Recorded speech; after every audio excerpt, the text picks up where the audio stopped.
นี่ทุกคนบรรยากาศในหมู่บ้านสะบานเกียงอะล่องเขาจ้างไปเฮ็ดงานเลยอยู่สะบานเมื่อได้เราไปนะมื้อนี้เช้านี่ไปแต่เช้าไปเฮ็ดงานยังไม่เท่าเฮ็ดงานไปเฮ็ดทานโอ้ไปเผาทานไปจุดทานนี่ทุกคนเลยเห็นบ่สะพานยังเหลือแต่เพียงข้างนี้พี่น้องยังเหลือประมาณ200เมตรแล้วก็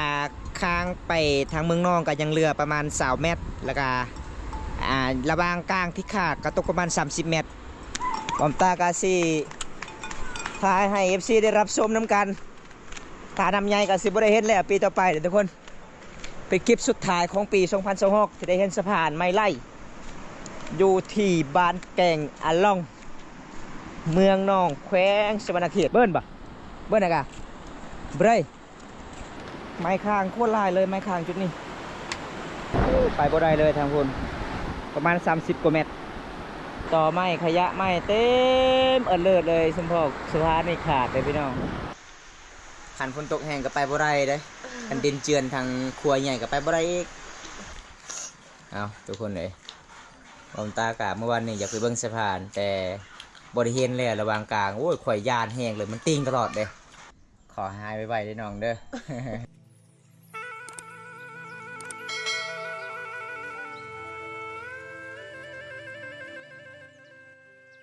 ทุกคนบังเอิญในรีเลยพี่น้อง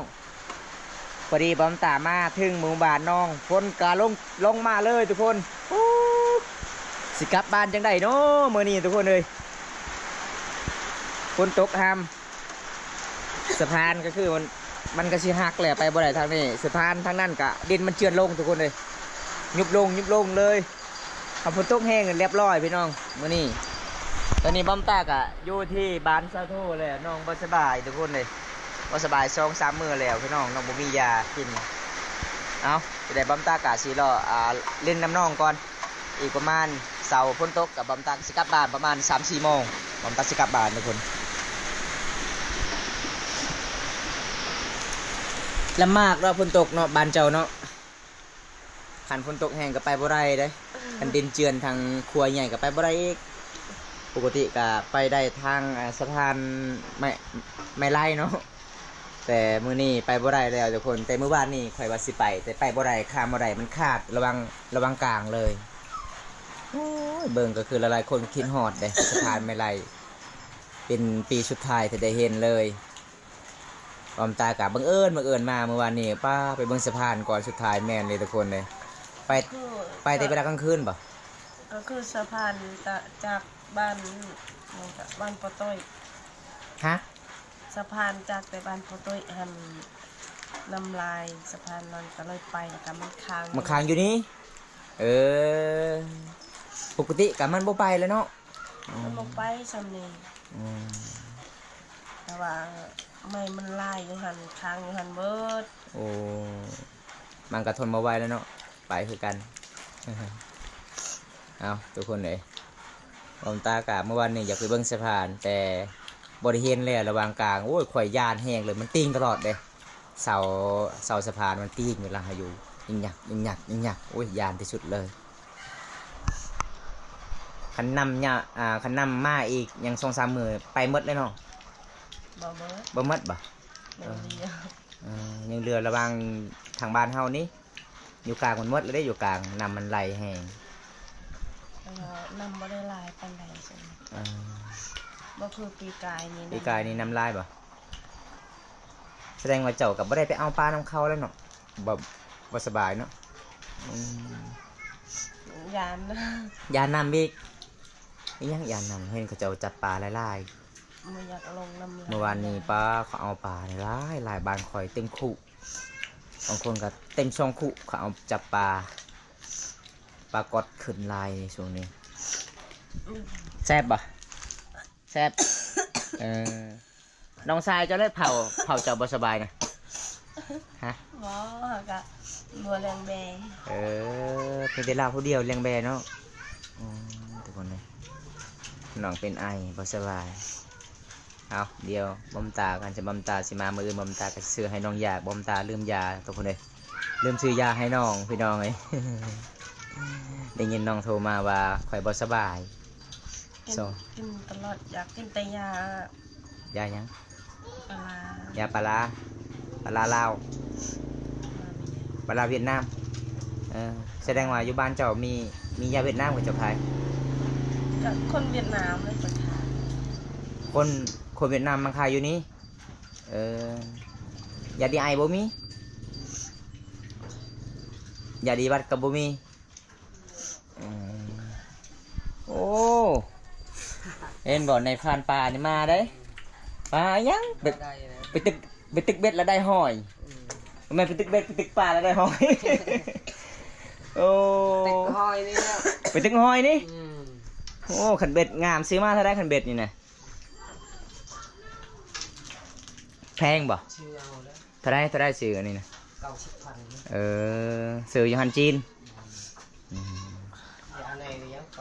90บ่มานเนาะ มาเตียประมาณเราจะทำกับ เจ้าใช้เงี้ยยังคือวันไหนมาน้องสายคอยไปตึกวันนี้ลายแล้วมันได้เลยเขาไปตึกอยู่เซรูมีแต่ปรากฏบางคนก็ได้ผู้เต็มขุนี่เขาไปขายเขาเอาเงี้ยแม่นบางคนก็ซ้อนเอาสะดุ้งซ้อน เหนียวเนี้ยมันด้วยกันจะใส่หอยนี่ จะได้ปลาครึ่ง เพิ่นเอาเหยื่อหอยนี่มันก็บ่ได้หอยบ่ได้เน่ามาหอบนี่ทางลูกสาวก็บ่สบายอีแม่ก็บ่สบายอีกเด้อทุกคนเด้โอ้เฮ็ดหยังบ่ได้เลยเนาะสะโทเนาะเฮือนเจ้าเนาะบ่สบายอีแม่เจ้าวิทย์กระโตแล้วก็เจ็บในมืออีกเจ็บในเอวอีกโอ้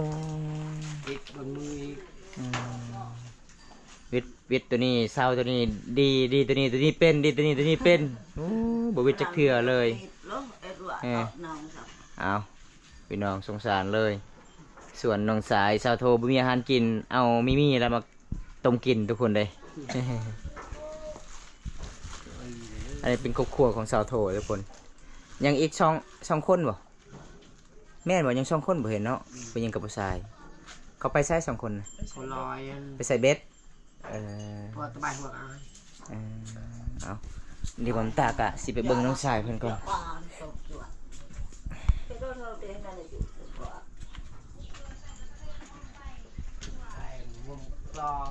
ดังวะแต่จ่าบ่ฮะเอาสูตรน้องสายเพิ่นนิกได้เฮ็ดกินนี่ได้ บ่มีอาหารเนาะเอาต้มให้มันสุกแล้วก็สู่ให้พ่อแม่กินโอ้บ่มีอาหารกินทุกคนเลยปลากระป๋องนี่บ่กินบ่ปลากระป๋องบ่ฮะใส่ปลากระป๋องแซ่บเอากินเลยเนาะบ่มีอาหารเด้ มีอาหารกินไม่ได้ สาวโทมีที่เฮาเด้สาวโทกินบ่ได้ เบิ่งน้องสายเพิ่นกินทางพุ่นนี่พอกินทางนี้เพิ่นแบบมีอาหารกินแต่คนนี่ เอาพูดจ้าคนเด็กอ้อมดีเนี่ยเอาบ่วงอุ้ยอากาศก็ชัวอากาศก็งี้สบายดีใช้ได้ตีเลย ปลายัง ปลาที่ไหน โอ้ปลาในคำ โอ้เราบุมาในยอง โอ้ ถึงเรือเลย ปลาขึ้นลายเนี่ยช่วงนี้น้ำใหญ่เนาะ ในปลูกไร่ทางเดินในกว่าที่กันปวยม่วงหัดช่องเจ้าหยอกทาง เอาcơ mới ra giường con phải lợi chọc lời lợi thế chị giàu สาโทไอ้กลับกันเด้อขอหายไวๆได้น้องเด้อ วันนี้ไอ้กะลืมซื้อยาให้น้องเดี๋ยวบางทีกำมือคันไอ้มาก็สิไปให้ดอกบอมตาก็สิเลาะไปเบิ่งสะพานไม่ไล่ทุกคนเลยกะ FC หลายคนให้บอมตาถ่ายลองเบิ่งสะพานเป็นคลิปสุดท้ายที่ได้เห็นทุกคนสะพานมันก็สิเริ่มไปแล้วพี่น้องน้ำใหญ่วันนี้ก็คือบอมตากะไปจัดให้ตามของคอมีพี่ใหญ่ใจดีจากประเทศไทยบอมตาซื้อให้น้องมีเกลือมีบิ๊กนัวพี่น้องจัดให้ตามของคอเลยทุกคนบอมตาก็ดีใจหลายบอมตากะสิออกจากเฮือนสะโทแล้วก็สิเลาะโฮมกะโฮม บอมตากะสิเลาะฮับส้มบรรยากาศในหมู่บ้านแล้วก็สะพานไม้ไล่น้ำกันทุกคนเลยบายบายเนี่ยสะโทบายบายเอาบอมตาก็สิไปน้ำกันแล้วทุกคนเลยวันนี้ก็สิเดินทางเรื่อยๆทุกคนเพราะว่าฝนก็สิตกแน่ ห็นบอกบางมือตกบางสมองตกบางสมองไม่ได้ตกเบิ่งเลยทุกคนอันนี้เสาตกแล้วไข่เนี่ยทุกคนคันฝนตกโดนๆนี่คือบ่มตากลับบ้านบ่ได้เลยพี่น้องนี่ทุกคนบรรยากาศในหมู่บ้านสาบานเกียงอะลองป้าเรื่องข้าเจ้าทุกคนอันนี้พินวานสาวจังเนอะ จากประเทศ สาวจังไปเฮ็ดงานเลยอยู่สวรรค์เมื่อได้เราไปนะมื้อนี้ มื้อนี้ เออ เช้านี่ไปแต่เช้า ไปเฮ็ดงานยังไม่เท่า เฮ็ดงานไปเฮ็ดเฮ็ดทาน เฮ็ดทาน โอ้ไปเผาทานไปจุดทาน เดือนหนึงเท่าไรเขาจดจ้างนะ ตลาดจริงนั่งเลยตลาดจริง เออไปหลายคนบ่ ไล่แม่บุญ โดยอันนี้คือไอแม่ชาวจ้างทุกคนเลยชาวจ้างกะอยู่บ้านกะบ่มีเงินบ่มีคำก็เลยไปหาเฮ็ดงานอยู่สวรรณเขตทุกคน ไปรับจ้างจูดทาน ไปเผาทานพี่น้องตัดไม้แล้วก็จูดโอ้ยลำบากนี่ไม่เท่าไอ้งานเฮ็ดทานนี่เด้ ลำบาก หน้าตากระดำหมด ดำไม่หน้าตา ใครเงินเดือนสูงๆใครแน่เดือน6 ล้านใครแน่อันนี้ก็คือเดือน2 ล้านแล้วเลยจ้างคารถอีกกระแพงเอาทุกคนความตาบาสิไปเยี่ยมไปยามชาวจังแต่ชาวจังกะไปเฮ็ดงานแล้วเห็นแต่แม่เพื่อนแล้วก็แม่เฒ่าเพื่อนทุกคนเลยนี่ล่ะพี่น้องวิถีชีวิตบ้านนอกบ้านนาบ้านเฮาอันนี้ก็สิตำชิ้นเนาะนี่เนาะลูกสาวก็ไป บ้านนี้ก็อยู่เฮือนทาแต่ก็ไม่เห็น เมื่อวานนี้วันนี้คนไปบ่ได้สะพานบ้านเจ้ามันหักแล้วสะพานใหญ่สะพานไม้ไล่ก็ไปบ่ได้แล้ว บ้านนี้ก็มันหยุด มันหยุดยังหยุดนะ อันนั้นตก คักเนาะภาษาลาวเจ้าไม่เท่า ภาษาลาวไม่เท่านี่คักไอ้ดีทุกคนเลยแม่ค้าขายครึ่งคอกเขาซื้อ10,000 กีบใบ50เพื่อนทอน60,000 กีบอ้าว คัก มันตกมันยังค่ะว่า ยังตกเด้ มันตก แม่นเอาทุกคนเดี๋ยวผมตากับสิบเลาะสะพานก่อนไปหับชมสะพานก่อน ไปตอนไหน โดยเมื่อไหร่ทุกคนไปแวะมาเยี่ยมมายามสาวจังที่เป็นสาวบ้านแกงอะลองคนบ่มีเงินมีค่ำไปหาเฮ็ดงานไปรับจ้างเขาเจ้าทุกคนเลยบรรยากาศเขตชนบทเห็นบ่เพื่อนสารบ้านช่องเขาเจ้ามันสิเงียบๆเลยพี่น้องฝนตกคนกะสิบ่หลายส่วนหลายเขาเจ้ากะหากินป่าตามห้วยตามเซ่ทุกคนเป็นบ้านสาวเพอทางนั้นพี่น้อง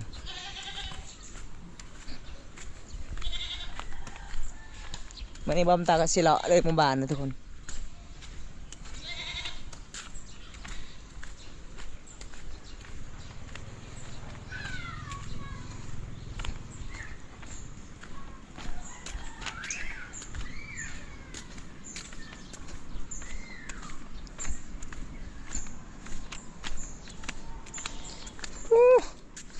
สะพานป้า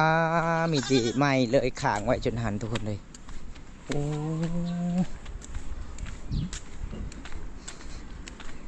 วันนี้กับบอมตากะสิเก็บภาพเป็นคลิปสุดท้ายเลยให้ FC ได้รับชม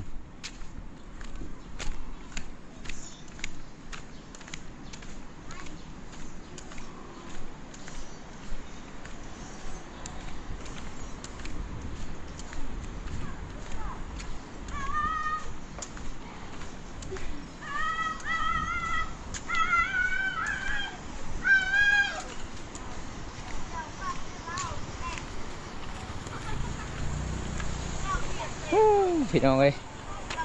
น้ำก็โคตรขุ่นลายเลยเบิ้งพี่น้องเส้นทางเห็นปะจุดนี้ก็คือจะเป็นปองเลยเป็นคุ้มมัดพี่น้องหลังจากฝนตก4 วัน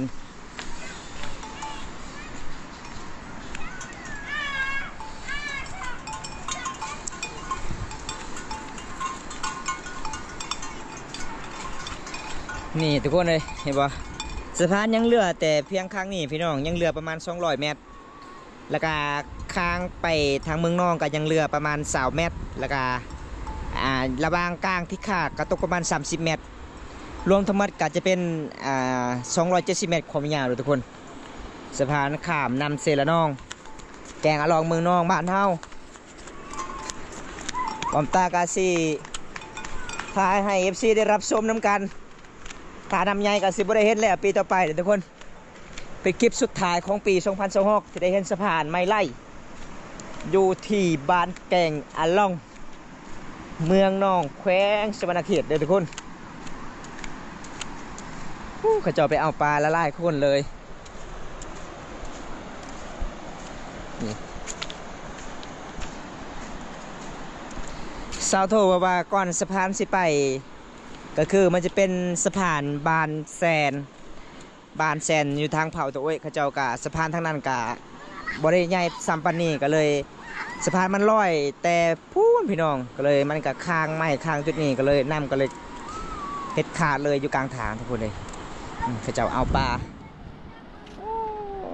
เบิ้ลปะเบิ้ลนะกะเบ้ยเห็นว่าบ่ได้ปลาเลย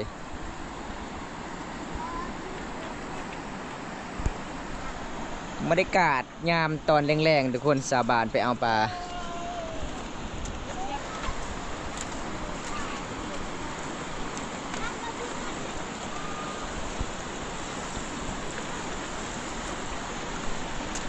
เอามานปลาใหญ่แล้วบัดนี้ อันนี้คืออายเสาโถพี่น้องเลยอ๋อมีติดต่อใหม่เลยข้างที่นี่พี่น้องเห็นบ่มีติดต่อใหม่อีบดนพี่น้องสะพานนี้มันก็สิได้ไปคือกันเด้หาน้ำมันสิเพียงอันนี้ไปมันเลยทุกคนเด้ส่วนลายก็มีติดต่อไม่ค้างก็เลยสะพานมันก็สิครับบ่ได้คือกันล่ะพี่น้อง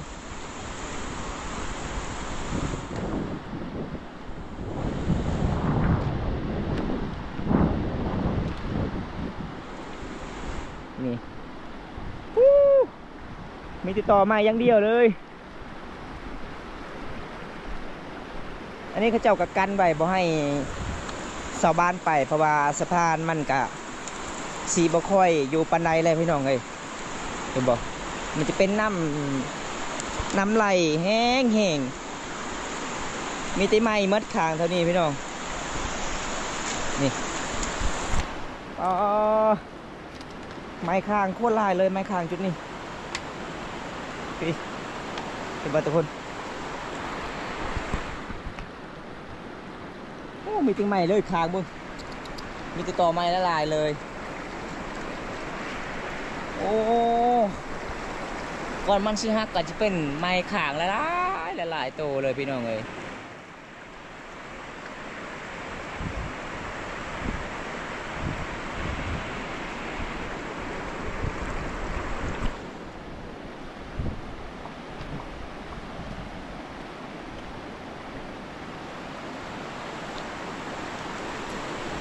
ยังเหลือประมาณ200กว่าเมตรละพี่น้อง200 เมตรยังเหลือทางหมู่บ้านแกงอะลอง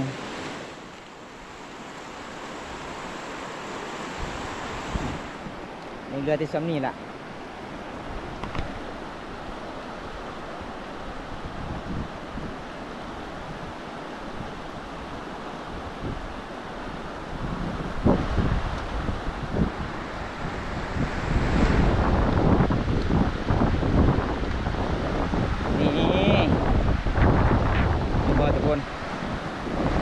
ไปบ่ได้เลยทางคุณ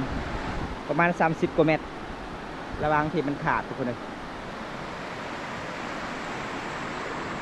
ต่อไม้ขยะไม้เต็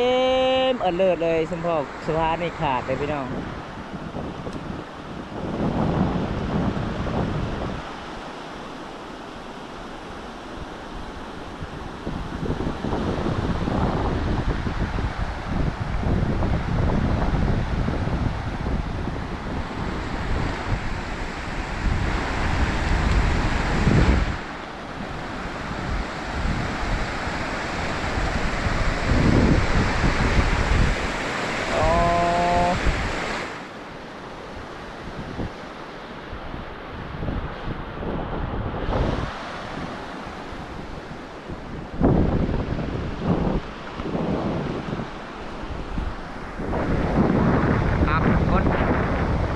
บอมตากะสิได้ปิดคลิปก่อนทุกคนเลยวันนี้ได้รับชมอยู่ที่สะพานไม้ไหลบ้านแก่งอะลองเมืองนองสาเหตุที่สะพานนี่หักอยู่กลางสี่ก็คือ เป็นสะพานอยู่บ้านแสนทางนั่นกะสะพานทางนั้นกะลอยไปก่อนทุกคนเลยนำเอาไปก่อนก็เลยมาข้างขยะเสาไม้ยังต่างๆมาข้างจุดนี้ก็เลยนำมันกะสีไปอีกสะพานไปแกลองต่อทุกคนปกติกะไม่ได้ไปเลยพี่น้องสะพานนี้ได้ต้องให้มันเพียงนี่ทุกคนนำเพียงนี่จึงไปได้แต่ปีนี้ก็คือสาเหตุที่สะพานไปก็คือนำโมใหญ่กะนำโมใหญ่ชอบนี่ก็คือนำใหญ่ชอบนี่ก็จะเป็นมีต่อไม้ลายๆค้างไว้ก็เลยนำมาไปทางสะพานบ้านแกลองไปก่อนทุกคนเลยโอ้พี่น้องตอนนี้ยังเลือกกับประมาณ200 เมตรแต่บ้านแกลองนี่ชาวบ้านก็จะเอาปลาละลายคนพี่น้อง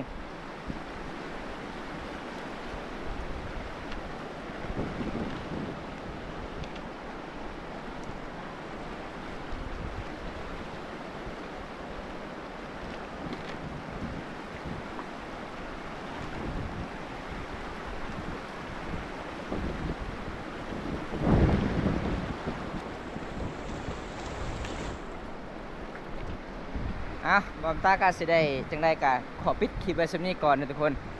ขอบคุณละลายพี่น้องเฮาที่เข้ามาติดตามรับชมคลิปนี้แต่ตัวจนจบก็ขอให้อยู่ดีมีแห้ง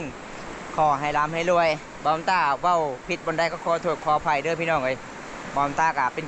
คนบ้านนอกคนหนึงเว้าภาษาลาวภาษาไทยก็บ่ค่อยเก่งก็ขอโทษขออภัยถ้าบอมตาเว้าผิดบนใดก็คอมเมนต์มาได้กับบอมตากับบ่ได้ตำหนิทุกคนเลยยินดีนำพี่น้องคอมเมนต์ตาม